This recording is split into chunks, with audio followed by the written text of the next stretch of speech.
Hello and welcome to Compelling Conversations where law meets business. I'm Dara Rosenbaum, a founding partner and attorney at Rosenbaum and Taylor in New York. My own journey has shown me the power of learning from others, whether from their successes or their failures or any mistakes they made along the way. And that's actually what led me to start this show. Each week, my goal is to have a compelling conversation with a business owner, business leader, or other inspiring person who can share with us their experience, their knowledge, and their advice so we can all learn from them. I'm sure you'll be inspired by them just as I'm sure I will. You can find this show, Compelling Conversations, where law meets business, anywhere you find your podcasts. Today, my guest is Regina Demeo. Regina is an alumna of Georgetown University and the George Washington School of Law. She's been helping families in the DC area for over 20 years with family law issues. In the past 10 years, she has frequently appeared in the media as an experienced matrimonial lawyer, including the host of MMC TV's Making It Last and a legal commentator for SiriusXM. She's been on ABC TV, Good Morning America, The Washington Post FB Live, and various podcasts. She has lectured extensively on family law and issues including as an adjunct professor at the GW Family Law Clinic. Regina has repeatedly been recognized as a top divorce attorney by Washingtonian Magazine and Super Lawyers, and you can follow her and her blog on social media as Gen X Smarty. So Regina, thank you so much for joining me today. Oh, Dara, thanks so much for having me. A pleasure. So, I think that there is a natural interplay between business law and family law, but obviously it's something that is not necessarily obvious at first blush, right? Right, especially I don't know in the DC area, it seems a lot of us. I mean, I have my own business. There's a lot of doctors that have their own businesses, CPAs. So every divorce that I've handled, there's always some business aspect to it. Mm-hmm. And let's just start with the vocabulary, just so that we know just the glossary of what we're talking about. So, I think one of the things that come up in family law frequently are prenups and postnups. So what are they and what's the difference? Yeah, that's a great question because a prenup is done before you actually get married. And some of my clients procrastinate and wait till the last minute, at which point there's just not enough time. So we can't get it signed before the wedding. And then we have to convert it to a postnup. That's usually what happens. The other thing that can happen is when they first get married, no one really thought about having any assets. But then, for example, someone realizes they're going to inherit a bunch of money, and now they want to protect that inheritance. So that's the other reason we would do a postnup after the wedding. So who needs a prenup or a postnup? Obviously, it's the kind of thing you see on TV with celebrities who had prenups or didn't have prenups. So that's something that, does it matter what kind of, what your station is in life or where you are in terms of your career or in terms of your assets? What determines whether you need one? I think it's really evolved because when I first started practicing law as a baby lawyer, it was mostly people that were getting married for the second time. And so they wanted to protect their assets or, very wealthy people, right? And that was over 20 years ago when I started doing them. So it's really changed a lot. And I get a lot of young couples who I'm really proud of them, but they're really concerned about protecting what their assets are or what they think they're going to create. Because maybe they haven't even started the business, but they have an idea for starting a business or some intellectual property rights. And so they're forward-thinking couples that are really making a point of saying, hey, if things don't work out in this partnership, which there's a 50% chance that it won't, right. So let's lay out an agreement that says what's going to happen in the event we don't work out, including alimony, because without a prenup, you really can't waive alimony. Mm-hmm. So what's the process? So is it long? Do they have? You said some people start way too late. How early do you need to start that process? Ideally, I think like 6 months before the wedding, you would have these conversations and say, what do you want to keep as separate assets? Maybe it's your retirement. Maybe it's just the business, whatever it is. What's going to be separate and off the table? What are we creating together? And then what are we going to do in the event somebody needs some financial support if we get divorced, right? And it could be as simple as saying, well, we'll visit the situation when that time comes, but we can set caps on duration and amount. No one wants to have an open-ended liability. Okay. So in other words, we're going to set, it will be no more than this amount, and it's going to be for no longer than this period of time. Right. Like it could be half the length of the marriage and no more than $5,000 a month. Right. I mean, Okay. at least there's some ceiling. Mm-hmm. And how do you keep that from being a negative conversation? Because obviously 6 months before the wedding, you're, finalizing catering choices and choices of flowers and making sure the dress fits properly. How do you keep how do you keep the fact that you're introducing the concept of a prenup from making things negative or adversarial? Well, 6 months is actually, I think, quite generous because it's much better than 6 weeks before the wedding. 6 weeks before the wedding, you've already sent out the invitations, you're committed. And then to start the conversation at that point, it's really kind of crappy, right? Okay. And so 6 months, I think, is actually a fairly generous amount of time. And basically, I would start the conversation by saying, I'm really concerned about if things don't work out, how will we both be okay? And I want to make sure that it's fair and not, super expensive and nasty. So, I mean, you just have to, I mean, if this is a person you're going to have as a lifelong partner, then if you say, I have this concern, can you have this discussion with me? If they're not willing to have that discussion, that should be a pretty good wake-up call for you. Mm-hmm. I can see that. Yeah, I can see that.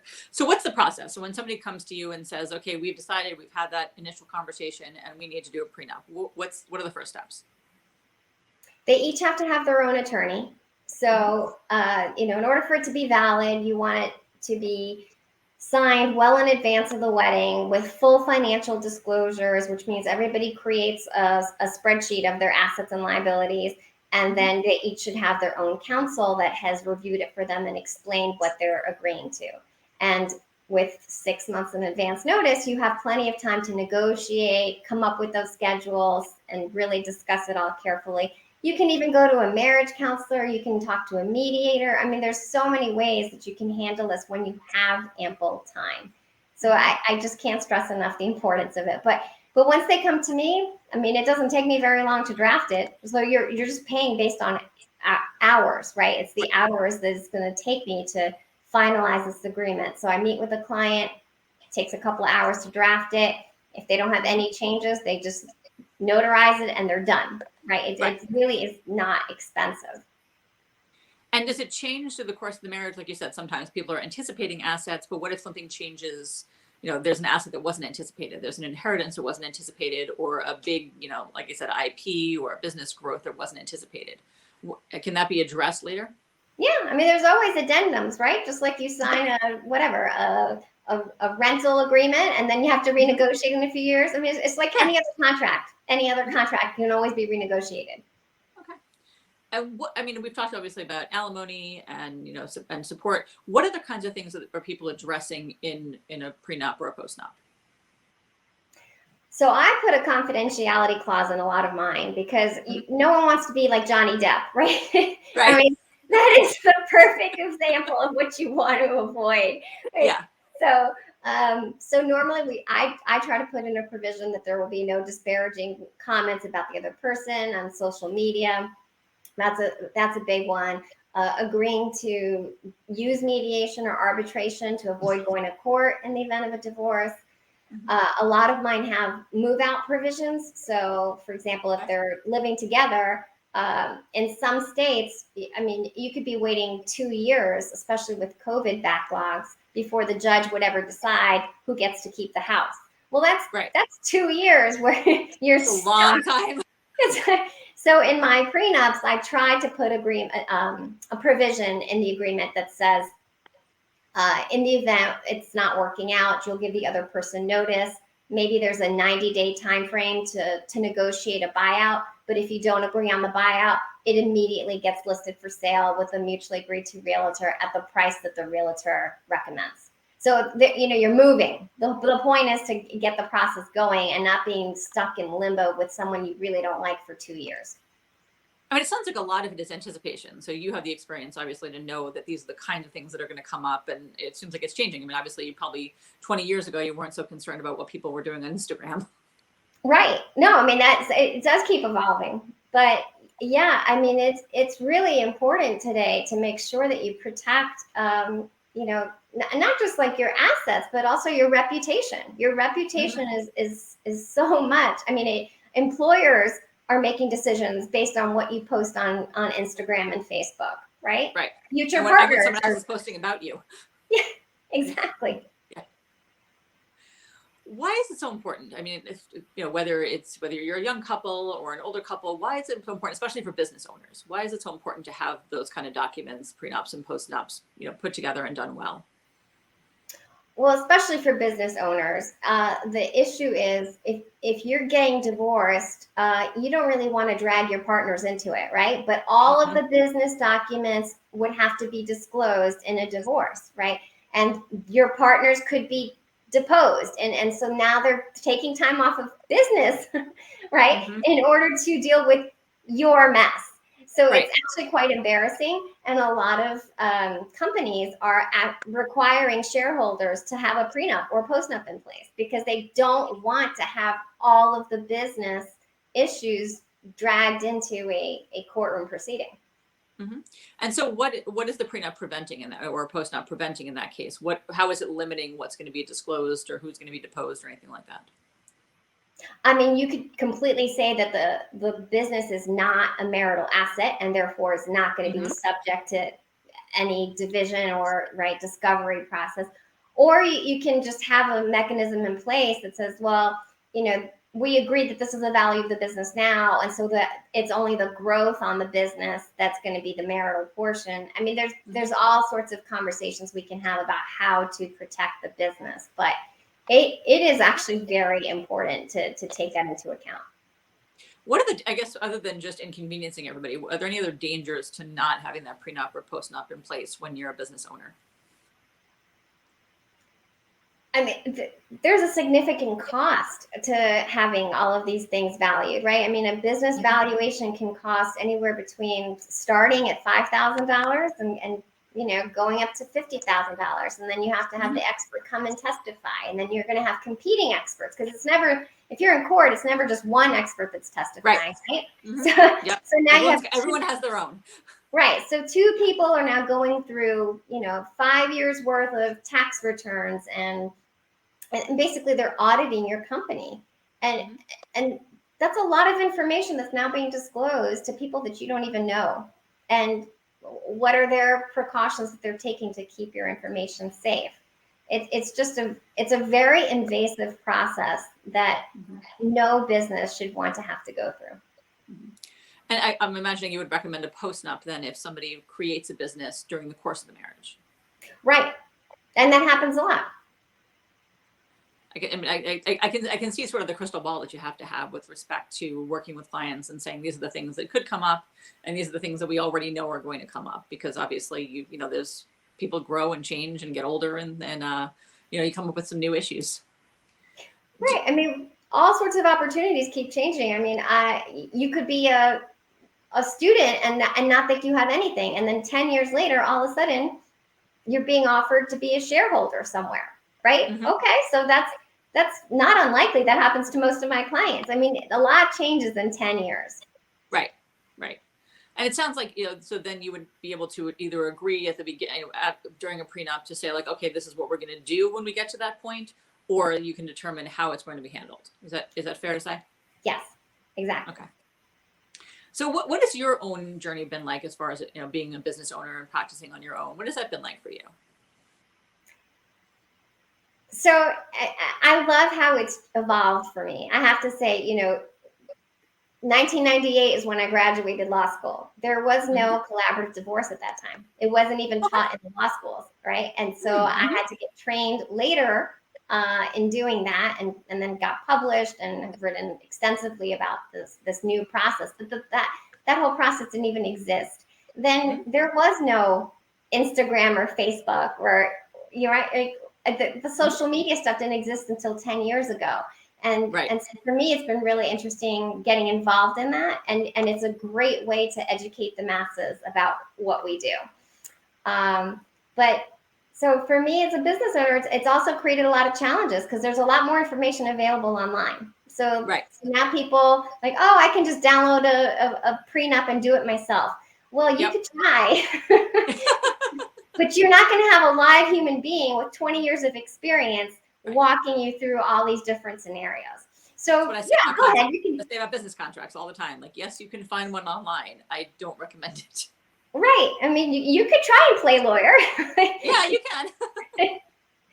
So it has been very interesting in the way it's changed for me, but I've really enjoyed the changes. And you said collaborative divorce. We haven't talked about that yet. So you obviously do a lot of work in that area. Just tell me a little bit more about that. So it's like mediation on steroids. Everybody knows what a mediator is. It gets one person who's a neutral party that's helping you have a conversation and reach an agreement on whatever the key issues are.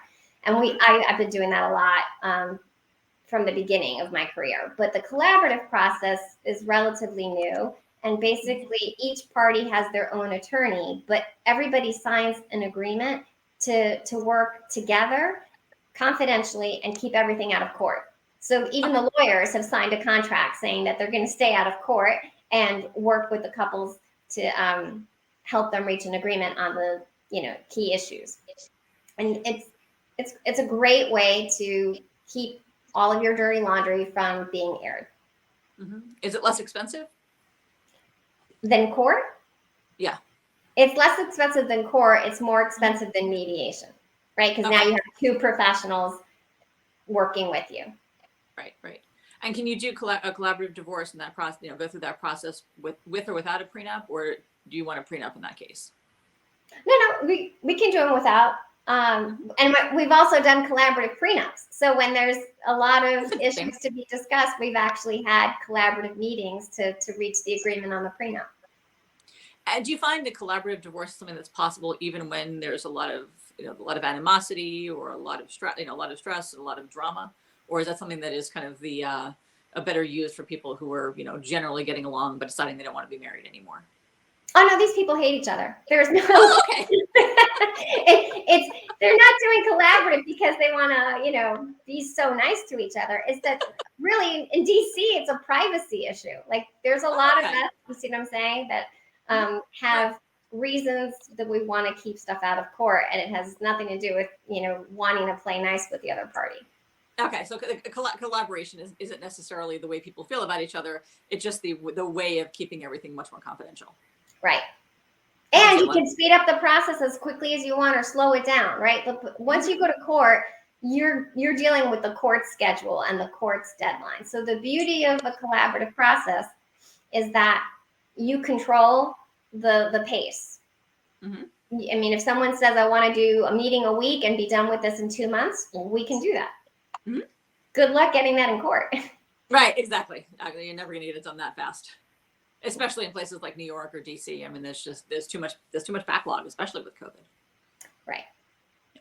Is collaborative divorce, is it a structured process where there's sort of a prescription in terms of how things are going to go, or is it kind of designed by the parties and the attorneys?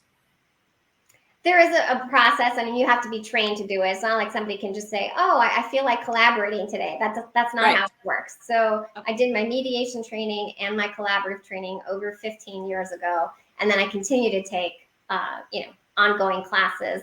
But the first meeting, I think it's really important. Everybody's together, and you lay out what are your concerns and what are your goals in this process, right? The goal could be to preserve some goodwill. The goal could be just to minimize costs. The goal could be to keep things private. I honestly, I've heard it all. And it doesn't matter to me what led you to that process. But let's put it out there so everybody's on the same page of why we're doing this. And then what are the concerns? A big concern for people is, I don't want to commit financial suicide, right? Right. It is a really tough process to go through, to all of a sudden have your assets cut in half and not really know you have to completely change your monthly budget and just rely on your own income. So So that's a huge transition for a lot of people, and then we have to calculate any alimony or child support obligations into that cash flow situation. But the thing is, we address each issue very respectfully in these meetings with 4 people brainstorming, because it's the parties and their counsel coming up with all sorts of various options, and then we pick the one that's actually best for that family, right? And it's not some judge that's had just 5 hours to hear your case and then make a decision. Like, these are people that have taken a lot more time and effort to think through this family situation and come up with the best solution. So it sounds like very empowering. It also sounds much more, obviously, much more personalized. Very personalized. And it also sounds like it would be a good place for business owners to think of going when they're looking to divorce, because of that confidentiality, and you're not dragging your partners in for depositions and dragging experts into court and things like that. Right. Do you end up using business valuations or those types of issues in collaborative divorce, or that's really only when you get to court? No, because there's still businesses that do have to be valued, but at least we can agree on the same expert. So you're not paying 2 experts. It's not 2 hired guns that are going to have to testify against each other. You hire one person that you both agree is a good person to do the valuation, and then you have the discussion about how's the buyout going to occur, if there's going to be a buyout. Mm-hmm.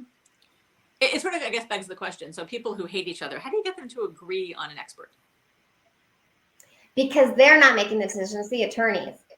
Okay. There you go. Right. I mean, the whole point is that the attorneys are working together saying, okay, we all have the same usual suspects testifying in court. We know their reputation, so we're making the decision. Okay, that makes it a little bit easier. And I can see, I know when we're negotiating contracts or we're finalizing settlement documents, there's a lot of back and forth by email and a lot of delay. I can see that it's be much faster if you have 4 people in a room and you're hammering out particular things at each session, or addressing particular concerns at each session that you're having. Right. And no one questions my bill, because we all sat in the same meeting for the same amount of time, right? So there isn't a question like, oh, what did you do for an hour and a half talking to the other attorney? That's not happening, because we're all present together. And so the bills are not only less, but they're also, they're very transparent. Mm-hmm. Because the client was there. Right. I really do. I like the idea of I'm a big proponent of mediation when it comes to business disputes too, because I just feel like it's faster to resolve them.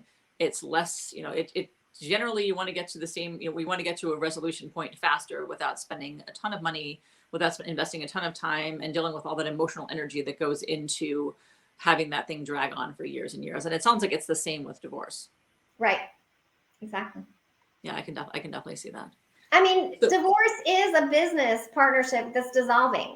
Right? There's the emotional, romantic side of it, but it's a business. You created a partnership together, and then you bought a house, and you bought a car, and you bought maybe a boat, and there's a huge financial. It is no different than a business, that's now has to be restructured. And that's obviously a very objective way to look at it, but I'm assuming that the people who hate each other probably are not I guess maybe need some guidance to get to that point where they're looking at it more objectively, like it's breaking up a business partnership. Well, that's why there's divorce coaches, right, that deal with the emotional side of it. I'm just here to basically restructure your family partnership. That's it. And then the emotions that go with it, you have to work on your own. Yeah, somebody else is handling that part. Right. It's an interesting way of looking at it. I like that. That's keeps it pretty streamlined then. For me. Yes. And for the clients too, obviously, because they know what they're dealing with when they sit down at the table with you. They're dealing with the financial aspects of it. They're not dealing with, whether it's infidelity or it's some sort of other emotional issue that doesn't enter into your conversation, which makes it a lot cleaner, I would think. It's cleaner, and it's also, it's not cost effective. Why are you spending $400 or more to talk to an attorney about your emotions when you could talk to a therapist for half the price? And that's their specialty. Right. That's what you're trained in resolving the financial aspects, and there's somebody else who's probably better equipped to handle the emotional side of it. Yeah, I think of it as being a surgeon, right? You're asking me to do an amputation. I'm going to amputate, but I'm not dealing with the rehab. That's what a physical therapist is for. Right. Everyone gets their own department. Yep. Yeah. So one of the questions I always like to ask is sort of, at the end of the conversation is, what's one thing that you've learned along the way in your, either in your career journey or in your profession that you wish you'd known earlier?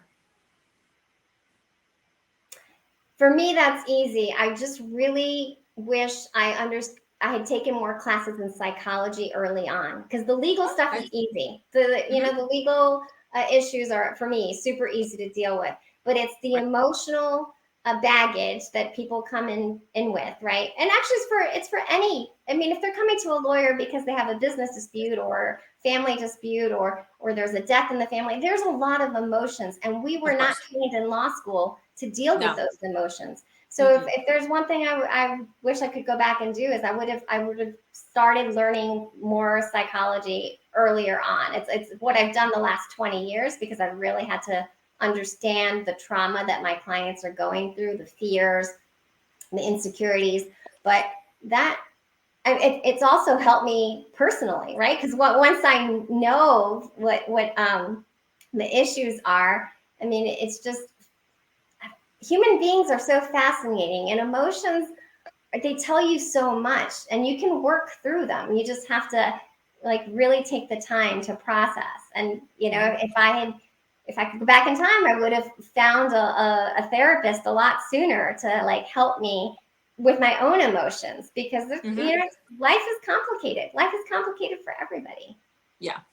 And the clients aren't coming to you looking like, they're when they walk in the door, they don't look like balance sheets. They're people with all sorts of layers of, emotions or issues or thoughts on top of whatever financial issues that you're going to be resolving for them. I can see that. But the psychology would be really important there.